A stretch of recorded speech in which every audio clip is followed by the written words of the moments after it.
Have you ever wondered who thought it would be a good idea to run a street under a railroad overpass with the lowest of clearances and the narrowest of widths?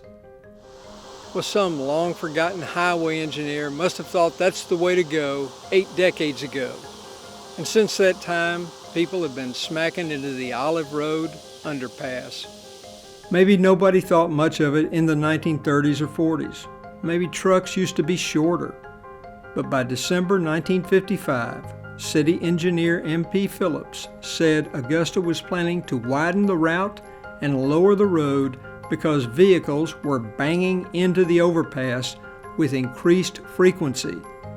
It is unclear whether this work was ever undertaken or, if it was, if it did much good. By January 1960, we find out why. A Chronicle report detailed the problem and pointed out that despite the expenditures of $130,000, the underpass continued to be an unfixable problem.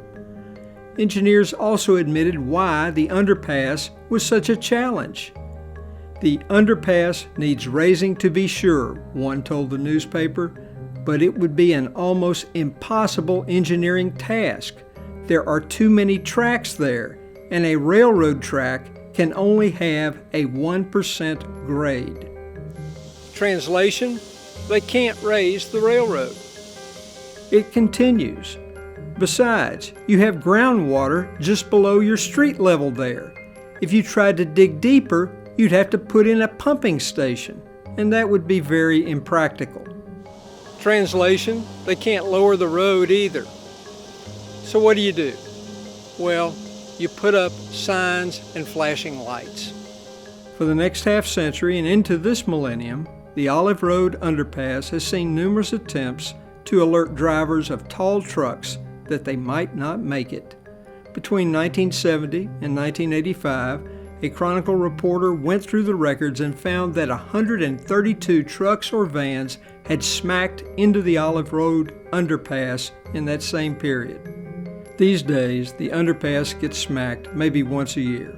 All sorts of signs and lights warn anyone paying attention. And we hope that almost everyone has heard the horror tales by now. So maybe we finally got the message. Or maybe trucks just got a lot shorter.